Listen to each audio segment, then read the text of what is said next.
SKICC Srinagar में इस वक्त हम मौजूद है। यहाँ पर एक बड़ा इवेंट एजुकेशन के हवाले से हो रहा है, जिस पर नेशनल एजुकेशन पॉलिसी भी बात हो रही है।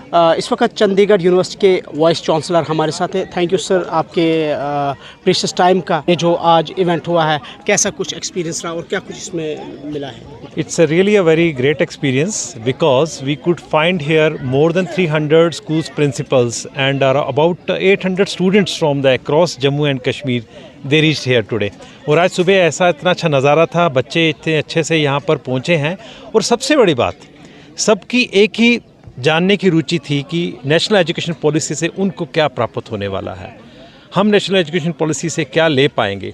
तो आज उसके ऊपर जो सवालात हैं उनके जवाब देने के लिए हमारे बीच में जैसे मैडम आई थी शीतल नंदा जी, जो कि सेक्रेटरी हैं हमारी यहाँ पर सोशल वेलफेयर में, उसमें मिनिस्ट्री में, और साथ में हमारे साथ जो हमारे चीफ गेस्ट थे आज हमारे डे के, चीफ जस्टिस हमारे Jammu Kashmir and Ladakh high court के, उन्होंने कितनी अच्छे से बात की। मल्टी डिसिप्लिनरी होना बहुत ज़रूरी है। अगर आप आज इंजीनियरिंग कर रहे हैं, साथ में आपको मेडिकल का नहीं ज्ञान है, साथ में आपको ह्यूमैनिटीज़ का, म्यूज़िक का ज्ञान नहीं है, तो आप कहीं ना कहीं आपको लगता है कि कुछ छूट रहा है आपसे। तो आज इसी पर ये 2 दिन का प्रोग्राम रखा गया है।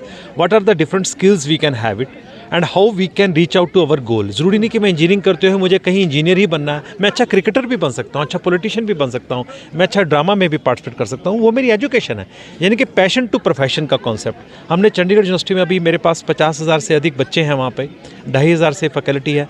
हमने 200 से अधिक प्रोग्राम वहाँ पे शुरू किए और NEP 2020 की पहली यूनिवर्सिटी है हमारी नॉर्थ इंडिया में जिसने बच्चों को हर डाइवर्सिटी, जम्मू कश्मीर का बहुत बच्चा हमारे पास आता है, PhD करता है, MTech करता है।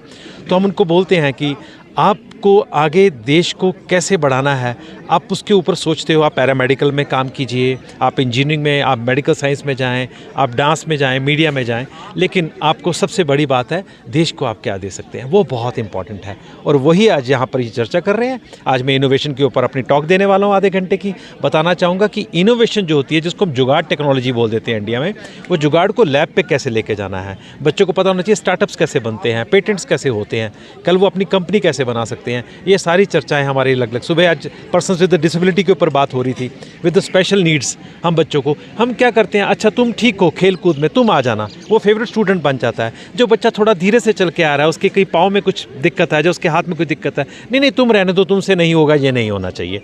हो सकता है आज ड्राइंग अच्छी नहीं कर रहा, लेकिन कल वो पोइट अच्छा लिखेगा, कल वो सिंगिंग अच्छा करेगा। वो भी सब में कुछ ना कुछ भगवान ने दे के भेजा है। जो भी सर ब्रीफली बताएं हमें। ये कहा जा रहा है कि national new education policy NEP से क्या होगा कि एजुकेशन सेक्टर में एक रिवोल्यूशन होगा। What is your comment? देखिए, एजुकेशन में रेवोल्यूशन वर्ड मैं नहीं समझता हूँ कि ये वर्ड लगना चाहिए। रेवोल्यूशन इंडस्ट्री में होता है, एजुकेशन तो सॉल्यूशंस के लिए होता है, समाधान के लिए होता है। तो एजुकेशन में हम ट्रांसफॉर्मेशन ज़रूर कर रहे हैं।